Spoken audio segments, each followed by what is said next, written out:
All right. Hi, how you doing? There you go. Hello. Army soldiers on a Sunday afternoon. All right.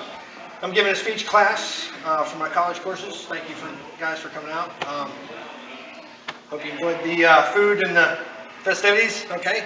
And we've had a good time so far today. All right. My name is Sgt Charles Riggs Jr.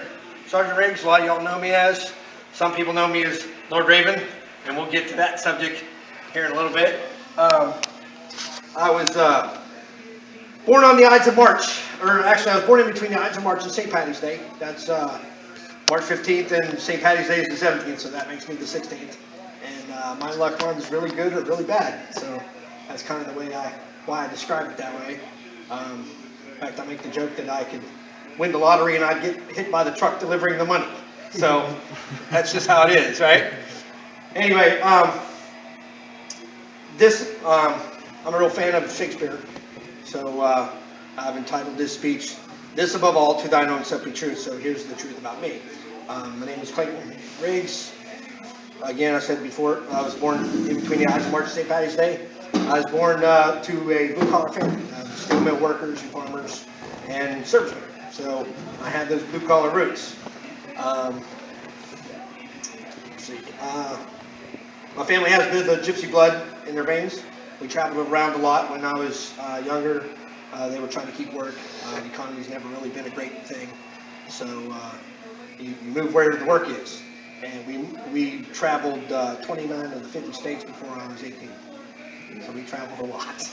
You know, besides living out in Oklahoma, we still had family back east, so we'd travel back east, and we would take a different route each time. And that's fine, because, I mean, I got to see a lot of the U.S., and I highly recommend getting out and traveling, because there's a lot of really neat stuff out there, right? We settled in Rustburg, Virginia. I went to high school there, graduated. I lettered in 3 different categories. I lettered in cross country and wrestling and in band. Also, my cross country team, we competed in the Virginia 10 miler 1 year, and we trained all year for it. And we went on to rank top 15 in our age division of 3,000 runners. So that was pretty awesome to be part of that. So that's why I like to run. You've often wondered why I knew so much about all the long distance running. I've trained for years, and I still compete now and again in 5Ks. And like that, if you're a runner, that's not a bad option either, because you can get out and run in a lot of different areas. I did a 5K in BC, which ran through the monuments, and that was really a neat experience. So anyway, graduated in 1990, joined the service, basic training in airborne school at Fort Benning. Went RIP for Ranger and didn't make it. They almost drowned me. That's another story in itself. Went worldwide, so I ended up in Germany. When I was in Germany, they told me not to unpack. I ended up taking all my stuff down to the supply room and storing it, and I left for Desert Storm 15 days later after getting to Germany. Served my time in the desert, saw a lot of scuds, saw a lot of Patriot missiles, take out a lot of scuds real close, and it kind of rocked my world as a young soldier at 19 years of age. And you know, I get to meet the Grim Reaper a little too close. You know, rubbing elbows with the Grim Reaper kind of makes you rethink your life and rethink a lot of things. And a lot of y'all are getting ready to go downrange, and we'll have some heavy experiences that'll really change your mind and change the way you think as a soldier, as a person in general. And that's not a bad thing, because sometimes you need a little wake-up call to realize that you're just existing, that you're not truly living. Right? So anyway, so like that, basic training, airborne school, Germany. From Germany, I went back. I requested to go to Fort Bragg, went to 82nd, got to be an 82nd paratrooper, really enjoyed that. Was en route to Haiti back in '94, and they turned us back around. Got out of service, got into the Guard, and the National Guard in Virginia. Served with them for a couple years. Was called out on a snow detail, well, not the snow detail you know, not the snow removal. We were actually called out for blizzard relief. We took medic Humvees, and we went and helped the state troopers in the fire department change out the dispatchers. And we also helped the nurses and the doctors change their shifts, which was fun as a single man because I met a lot of really nice nurses. I'll say that the job had a perk, you know. So, and I had a good time. It was an interesting time being in the Guard. I came back into service, ended up here at Fort Drum. I was in the infantry, 287. Went with them to Bosnia over the year 2000. And during the time I was here from 98 to 2000, one of the summers we spent down at West Point training the cadets. And that was fun too. That was a really interesting time because here I was as a corporal and I'm telling these future officers what to do, you know. So I enjoyed the change of what they call the flip the script. Yeah, I enjoyed that. That was fun. Had good times here, and then I re-enlisted to go back to Germany. Went to Germany, was part of the Op 4, permanent party Op 4 in Germany.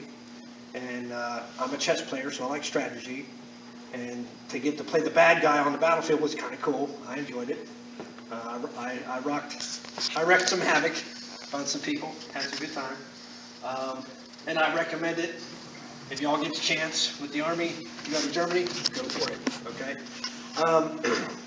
Anyway, so, well, before I left for Germany that tour, I caught back up with my wife-to-be. We had dated earlier. Before I came up here to Fort Drum, she lives in New Jersey, and that's a whole nother story. I'll have to tell it another time. But we caught back up, and we got engaged, and then I came back home for a block leave, and we got married, and I met her doing the medieval reenactment stuff that I do, which I'll get into that subject here next.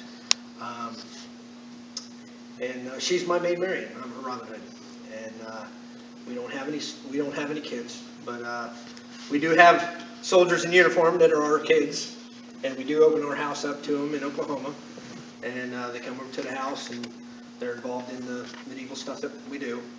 And she's given many classes of sewing, and I've taught some of the kids archery and throwing weapons and all kinds of craziness at my house. My house is a 2-story Victorian, and it's got a wraparound porch, huge yard, and has a horseshoe pit. I built a horseshoe pit.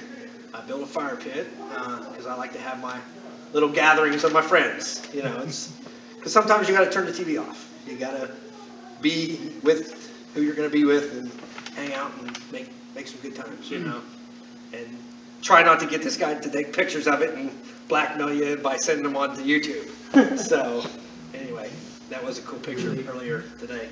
Anyway, so jeez. Anyway, so I've gone to Desert Storm, went to Bosnia with the 10th Mountain.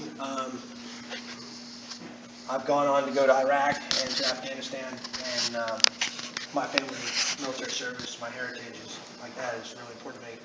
And yes, the U.S. Army tag is important, but so is the name. I mean, your name tag should be important to you, and that's why you should live to a higher standard. That's why you shouldn't cause problems downtown. You should be the upright, good soldier that, you know, is doing the right thing, right? So that we can always be a positive influence what we're doing, because a lot of people respect us as soldiers. And you really haven't experienced it yet because it's Watertown, but once you get out somewhere else, you're going to realize there's a lot of old veterans that really think the world of us. And you need to respect them too. I mean, a lot of them are Vietnam vets, and they really had a rough time, so we need to show them our care as much as they care for us, right? So, a few accolades that I have here in the service. I got the Army Combat Action Badge. This last trip I've earned that joker a couple times and the CIB, but somebody never did the paperwork right before. But I finally got it done this time, so hey, good for me, right?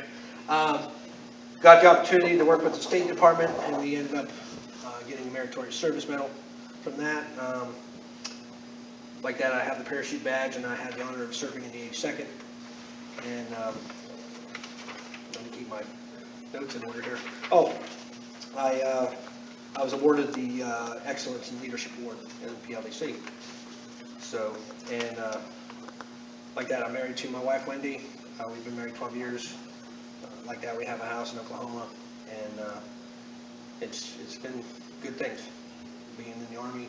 Right now, like that, I'm working on my associate's degree That's why I'm doing these speeches, right? I believe in the motto of work hard and play hard, and so like that, I do that. My hobbies are competing in Highland Games. I play rugby, do the medieval reenactment, which is full contact sword fighting, which I'll get into that subject here in a minute. I write poetry, and I enjoy traveling the U.S. and Europe. And I've given my time to charities, given my time to the Boy Scouts. I trained the Boy Scouts when I was in Germany on archery, and we were actually dressed as Robin Hood and his merry band. And the kids got a lot out of it, you know. So, like that, I recommend, like that, as a soldier, we should live and do great things and enrich ourselves and enrich our community, right? So, thank you for your time on that one, all right?